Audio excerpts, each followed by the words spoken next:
அஸ்ஸலாமு அலைக்கும் ஃப்ரெண்ட்ஸ், வணக்கம். Welcome to Rahmi's kitchen.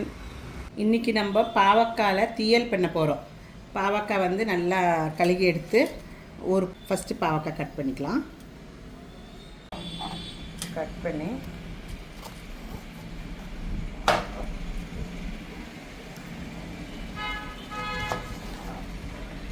இருக்கிறதெல்லாம் எடுத்துக்கலாம்.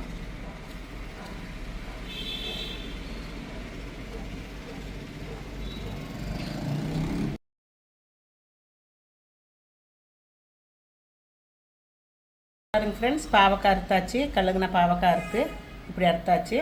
அப்புறம் நமக்கு வாழம்புளி வந்து ஒரு எலுமிச்சப்பழம் அளவு எடுத்துகிட்டு தண்ணியில் நனைச்சி வச்சுக்கலாம். இது தேவைப்படும். நனைச்சி வச்சுட்டு அப்புறமா பிழிஞ்சிக்கலாம். ஃப்ரெண்ட்ஸ், நம்ம பாவக்காய் தீயல் பண்ணுறதுக்கு ஒரு தேங்காய் எடுத்துக்கணும். ஒரு முழு தேங்காய் வேணும். இது தேங்காய் எடுத்துக்கிட்டு நான் 1/2 கேஜி பாவக்காய் பண்ணிகிட்ருக்குறேன். ஸோ ஒரு தேங்காய் வேணும். இல்லாட்டி இந்த மாதிரி ஒரு கப்பில் ஒரு கப்பு தேங்காய் இல்லாட்டி 7 டீஸ்பூனு தேங்காய். உங்களுக்கு கணக்குக்கு சொல்லிகிட்ருக்கேன். இது நல்லா வறுக்கணும். நல்லா ப்ரௌன் கலர் ஆகிற மட்டும் நல்லா வறுக்கணும். பாதி வறுத்த பிறகு நமக்கு கொஞ்சம் எண்ணெய் ஊற்றி வறுக்கலாம்.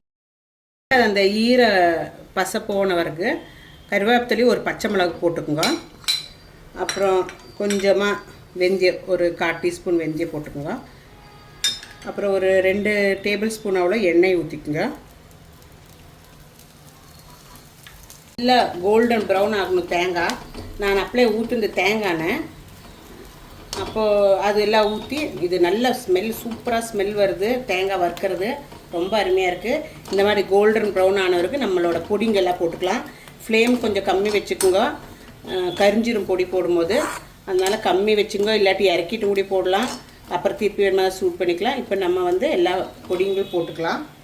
அப்போது இந்த தீயலுக்கு தேவையான பொடிகள் மஞ்சத்தூள் 1/4 டீஸ்பூனு, மிளகாத்தூள் 1/2 டீஸ்பூனு,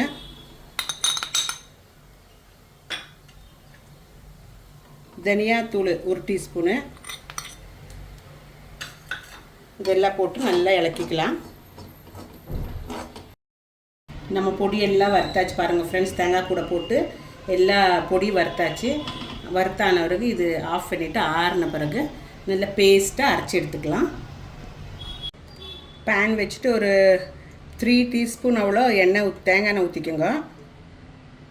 கடுகு போட்டுக்கோங்க. கொஞ்சம் வெந்தயம் போட்டுக்கோங்க. ஒரு பெரிய வெங்காயம் அறுத்துருக்கிறது அது போட்டுக்கோங்க.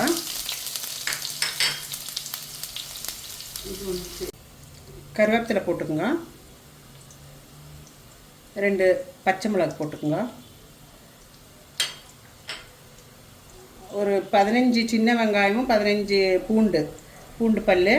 நீங்கள் சின்ன வெங்காயம் அறுத்து போட்டுக்கலாம், இல்லாட்டி முழுசாகவும் போட்டுக்கலாம். எல்லாம் போட்டு கொஞ்சம் நல்லா வணங்கட்டும். ஒரு 1 மினிட் ஆனால் போதும். 1 மினிட் ஆயிடுச்சு.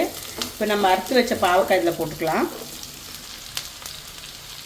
நல்ல எண்ணெயிலேயே வணங்கணும் பாவக்காய். நிறைய நல்ல பாவக்காய் இந்த எண்ணெயிலேயே வெந்துடணும். அவ்வளோ வரைக்கும் விளக்கி கொடுக்கணும். கொஞ்சம் தேங்காய் கொத்தி வச்சுருக்கிறேன், அது போட்டுக்குங்க. அதுவும் நல்லா இது கூட எல்லாம் சேர்ந்து நல்லா வணங்கட்டும்.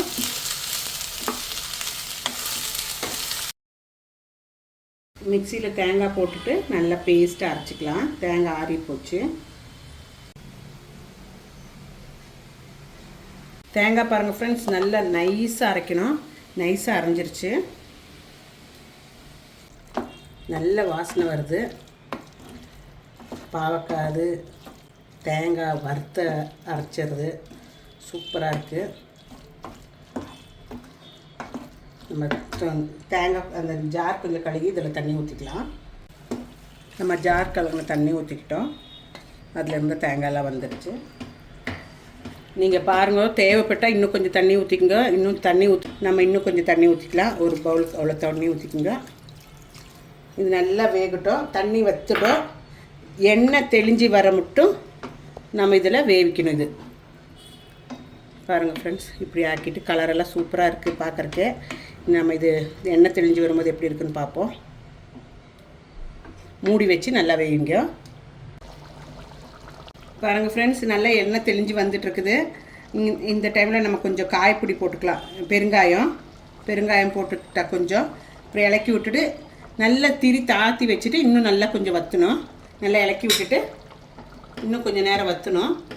வற்றின வரைக்கும் நம்ம பார்ப்போம். அப்புறம் இது நீங்கள் இந்த ஓரத்தில் நீங்கள் உப்பு புளி எல்லாம் பார்த்துங்க. ஏதாவது குறைவு இருந்தால் திருப்பி இப்போவே போட்டுக்கலாம். அப்போ வற்றும் போது சரியாக இருக்கும்.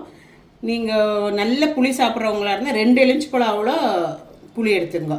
லைட்டாக கம்மியாக புளி சாப்பிட்றவங்களோ 1 எலுமிச்சம்பழம் அவ்வளோ புளி எடுத்தால் போதும். இப்போ இது நான் மூடி வச்சு சிம் வச்சுட்டு நல்லா வற்ற வைக்க போகிறேன். வாங்க என்ன ஆயிருக்கு நம்ம பாவக்காய் தீயலுன்னு பார்க்கலாம். சூப்பராக இருக்குது பாருங்கள், எவ்வளோ நல்லா இருக்குது. எண்ணெய் எல்லாம் தெளிஞ்சு வந்துடுச்சு பார்த்தீங்களா?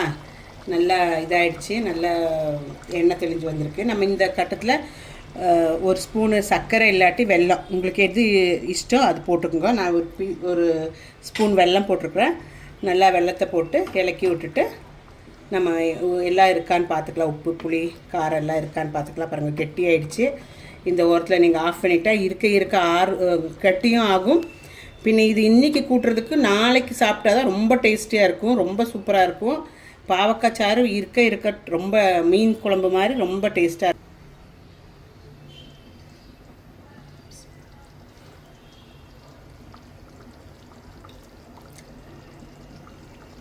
நல்லா இருக்குது ஃப்ரெண்ட், சூப்பராக இருக்குது. காரம் கசப்பு புளிப்பு இனிப்பு எல்லாம் இருக்குது. ரொம்ப நல்லாயிருக்கு, ரொம்ப அருமையாக இருக்கும். நீங்கள் வீட்டில் ட்ரை பண்ணுங்க. பாருங்கள் ஃப்ரெண்ட்ஸ், எம்மையான பாவக்காய் தீயல் ரெடியாக இருக்குது நம்மளோடது. இது நீங்கள் 2 நாள் வச்சு சாப்பிட்லாம், ஒன்றும் கெட்டு போகாது. புளி எல்லாம் இருக்கிறனால இது கெடாது. நல்லா வச்சு ஊறுகாய் மாதிரி நீங்கள் சாப்பிட்டுக்கலாம். சூப்பராக இருக்குது. தேங்க்யூ. இஷ்டாகுன்னு நினைக்கிறேன். இஷ்டாச்சுன்னா லைக் பண்ணி ஷேர் பண்ணி கமெண்ட் பண்ணுங்கள். ரஹ்மீஸ் கிச்சனை மீண்டும் இது போல் இன்னும் வீடியோவோட உங்களை சந்திக்கிறேன். Take care. தேங்க்யூ. பாய்.